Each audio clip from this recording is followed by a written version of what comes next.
אז שמי יורם מילר ואני רופא שיניים מזיכרון יעקב שעוסק במקצוע כבר 28 שנה כמעט, עוסק במיוחד באסתטיקה של הפה והחיוך והשיניים. אנחנו מסוגלים היום גם להלבין שיניים מחומרים ביולוגיים שלא יפגעו באמייל של השן, טיפולים שאינם סיוט כפי שהיה בעבר, 25 דקות במרפאה, עוד 7 לילות לישון עם איזשהו סד כזה בלילה ויש לנו שיניים מבונות יותר.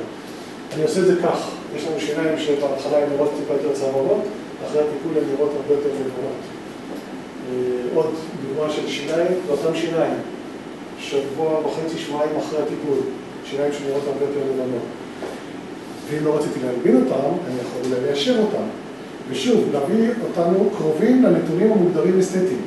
זה הרעיון. כך חיוך מקביל של קו העיניים, או קו אמצע של הפנים, יכול להביא למבט יותר אסתטי של האדם שאנחנו מדברים איתו. בעצם העבודה מייצרת לי סריה, לפי איזשהו תהליך של מחשב, שדרך אנחנו רוצים שיראו השיניים, ואנחנו מדי שבועיים שלושה מחליפים את הסרט. זה אפקטיבי באותה מידה של ברזלים? כן, אבל לא מתאים לכל מקרה. לא מתאים. מהיר יותר. מהיר? מהיר יותר, אבל לא מתאים לכל מקרה. זאת אומרת, יש מצבים שהם ברירה צריכים את הברזלים. כן. ואנחנו יכולים לצפות שיניים בחרסינה. הנה כתרים שלא נראים יפה, וכולנו רואים שזה כתרים, רואים שזה מלאכותי, וזה אחרי טיפול. פשוט החלפתי את הכתרים לכתרים יפים, אז כל הפה נראה אחרת. כששמים קטע צריך לשים על כל קטע? או שזה כתרים שמתואמים לצבע של השיניים? שמתאימים לצבע של השיניים, או שעשינו הלבנת שיניים קודם, ואז עשינו מראש את הכתרים יותר לבנים. אלה כתרים, שתי השיניים הקדמיות. כתרים מאוד לא יפים. היא לא הסכימה לחייך עד גיל 22. עשיתי לה אותה, החלפתי לה אותה כבר פעמיים, כי היא נפלה בפניי בגיל 14, וככה היא נראית היום. זאת הבת שלי, הגדולה. אז אצלה ציפיתי את 4 השיניים הקדמיות, זה לא כתרים רגילים, זה רק חרסינה. וזה נותן אפקט של שיניים הרבה יותר טבעיות. תכלס העבודה שלנו היום יומית במרפאה, אנחנו בעצם מייצרים, סוגרים רווחים, מזיזים שיניים לכל מיני כיוונים עם הפלטות האלה. אני בעצם לוקח מקבע של הפה, שולח לאנגליה, שם בעצם מיוצר לי על ידי מחשב סריה של 12, 14, 16 זוגות של סדים כאלה, כשמדי שבועיים שלושה המטופלת או המטופל, בדרך כלל מטופלת, מחליפה את הסד הזה ולאט לאט השיניים מגיעות למצב ישר. זה יותר מוצלח, כי אני יודע מההתחלה עד הסוף, זה מתוכנן בדיוק מה אני צריך לעשות ואיך. וככה זה נעשה, זה תכנון של מחשב שמייצר לי את הסדים האלה, ואנחנו מחליפים אותם מדי פעם.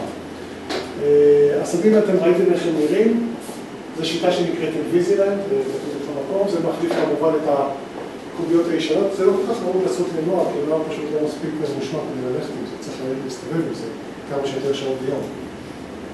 אני מצפה חרסינה, אני מצפה כתרים עם חרסינה ללא מתכת, מה שדיברנו קודם. שיניים שלא נראו יפה, אבל אני לא רוצה לעשות אישור שיניים, הלבנה לא תעזור לו, אני פשוט מצפה לו את השיניים בחרסינה. יש מצבים שהלבנה לא?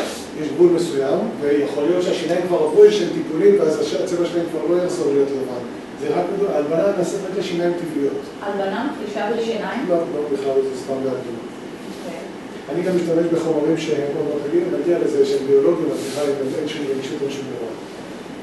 אני מצפה בכל דרך את קראו לזה פרוסרנה, קוראים לזה זרקונה, זה כל מיני סוגים של חרסינה כבסיס, וציפוי חיצוני של חרסינה רגילה, שבעצם החרסינה של השם היא אותה חרסינה שאנחנו מרקים על האמבטיות. מצאו שזה האמייל הכי קרוב בתכונות שלו לאמייל של השם. אנחנו צריכים אבל שהוא יהיה קשור כימית למשהו חזק ממנו, כדי שלא יישבר לנו בזמן הרגיסה. אז או לשיניים אחוריות נעשה את זה במתכת, שיניים קדמיות זה הרבה יותר אפקטיבי. תראו את ההבדל. יש עוד שיטה שבעצם התפתחה מהוליווד, מהסרטים, לציפוי חיצוני, כמו ציפורניים מלאכותיות, להדביק על השיניים. רק מבחוץ אני כמעט ולא מגיע בשם הטבעית, הבעיה היא שזה מתאים להוליווד, כי זה טוב לסרט שניים. אתה נותן ביס ונגעת במזלג, לפעמים זה יכול לקפוץ. מה שאני עושה עוד הרבה במרפאה זה הלבנות שיניים, אני משחק עם כל החומרים שבעולם שקיימים. זה עליו כמו משהו? בעצם, אתם יודעים שהאמריקאים למשל כולם עושים הלבנות שיניים, אצלם הם חיים מזה. כי אין פוליטיקאי שיצא לפוליטיקה או איש עסקים שילך לפגישה שלא עשה בלילות הקודמים הלבנת שיניים. אצלם זה חלק מדרך החיים. כל מי שרוצה להצליח בקריירה שקשורה להופעה מול אנשים מחפש לעשות הלבנות שיניים. זה נותן לחיוך, שוב, הכל קשור לחיוך שלנו, להרגיש $1,000,000. כמה זמן זה מחזיק על במה? מדי שנה צריך לחדש את זה. מה שאני מציע לאנשים, יש חלק שהוא מרפאתי, ואחר כך יש חלק שהוא ביתי. את החלק הביתי זה סבים כאלה, והם נותנים את החומר שמוזרקים לתוך הסב ומרגישים את זה להישאר איתו בלילות. מה שאני מציע פעם בחודש להרביץ לילה עם זה. כל ראשון לחודש, אבל המטופלות שלי ישלם עם זה בלילה, ישלם להם על אובן של השיניים. רוצים לפני אירוע, 2-3 לילות, יוצא שיניים את הלילות. ומה שאני עושה ככה, זה שיקום על שתלים בעצם, זה הרפואת שיניים הקונבנציונלית שלי, שבה אני בעצם בחוסר של שן, שלכל אחד מאיתנו זה יכול לקרות, אנחנו משלימים את החסר.